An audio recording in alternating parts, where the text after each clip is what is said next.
नमस्कार दोस्तों, स्वागत है आपका आज के इस वीडियो में। आज के इस वीडियो में हम बात करने वाले हैं ह्यूमन मेटानिमोवायरस यानी कि HMPV के बारे में। इसके बारे में आपने इंस्टाग्राम, फेसबुक, यूट्यूब या कहीं ना कहीं सोशल मीडिया पर देखा होगा, ट्विटर आदि पे सुना ही होगा। कुछ बातें फैक्ट हैं जो सही हैं और कुछ बातें हैं जो अफवाहें हैं जिससे लोगों को डराया जा रहा है। आज हम दोनों ही बातों के बारे में बात करेंगे और हम जानेंगे कौन कौन सी बातें अफवाहें हैं और कौन कौन सी बातें फैक्ट है यानी कि सही है। इसको कोविड-19 से भी कंपेयर किया जा रहा है। तो हम ये भी देखेंगे कि क्या सच में कोविड-19 जितना खतरनाक है। आज के इस वीडियो में हम जानेंगे कि इसके इफ़ेक्ट्स क्या हैं, ये कैसे स्प्रेड होता है, इसके साइड इफ़ेक्ट्स क्या हैं, और हम ये भी देखेंगे कि हम इससे कैसे बच सकते हैं, ये किन लोगों को ज़्यादा इफेक्ट करता है। तो चलिए शुरू करते हैं आज का ये वीडियो। दोस्तों, ह्यूमन मेटानिमोवायरस यानी कि HMPV पहली बार 2001 में नीदरलैंड्स में डिस्कवर किया गया था, लेकिन साइंटिस्ट का मानना है कि इंसानों में कई दशकों से है, मतलब कई सेंचुरीज से हमारे अंदर है। ये पैरामैक्सोवायरस फैमिली का हिस्सा है जिसमें मीजल्स और मम्स के वायरस भी आते हैं। HMPV प्राइमरीली हमारे रेस्पिरेटरी सिस्टम को ही इफेक्ट करता है। इसका जो इफ़ेक्ट है वो माइल्ड कोल्ड से लेकर के सीवियर रेस्पिरेटरी इन्फेक्शन तक हो सकते हैं। वैसे तो ये वायरस कई दशकों से, कई सदियों से हमारे बीच में है और हम लोगों में स्प्रेड हो रहा है म्यूचुअली, लेकिन ये सबसे ज़्यादा प्रभाव जो डालता है वो डालता है छोटे बच्चों पर। 5 साल से छोटे बच्चे या बुजुर्ग लोग जो कि 65 साल से ऊपर होते हैं, या ऐसे लोग जिनका इम्यून सिस्टम थोड़ा सा कमज़ोर है, जैसे कोई कैंसर पेशेंट हो, कोई HIV पेशेंट हो, तो उनमें इनका प्रभाव ज़्यादा दिखता है। फैलता तो सब में है, ज़्यादातर लोग इससे जल्दी ठीक हो जाते हैं, लेकिन जो लोग जिनका इम्यूनिटी कमज़ोर है उनको ये ज़्यादा प्रभावित करता है और 1 लाख में से 1 इंसान की ये जान भी ले लेता है।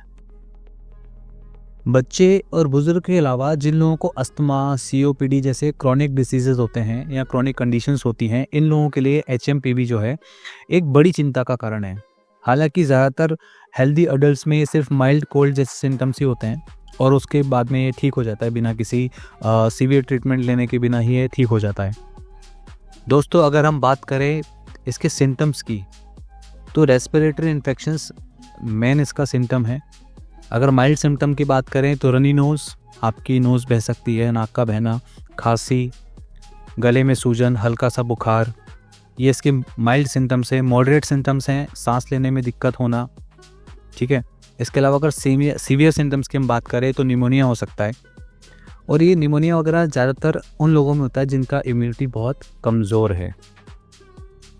बट अगर आपको ऐसे कोई सिम्टम्स नज़र आ रहे हैं तो आप तुरंत डॉक्टर के पास जाएं, क्योंकि इसके सिम्टम्स कोविड-19 से काफ़ी ज़्यादा मिलते जुलते हैं। कोविड-19 में भी हम लोग को सांस लेने में दिक्कत और इस तरह की प्रॉब्लम्स होती थी, जो कि HMPV में भी होती है। तो इसमें डॉक्टर HMPV का जो है टेस्ट करवाते हैं। अगर हम इसकी टेस्टिंग की बात करें तो HMPV का भी CPR टेस्ट होता है। आपके रेस्पिरेटरी सिस्टम से सैंपल्स लिए जाते हैं जो कि वायरस के जेनेटिक मटेरियल को डिटेक्ट करता है। और ज़्यादातर क्या होता है कि इसके सिम्टम्स नॉर्मल बुखार के जैसे ही होते हैं, खांसी जुकाम वगैरह। तो जब तक सीवियर कोई सिम्टम्स ना दिखें तब तक इसका टेस्ट नहीं करवाया जाता है।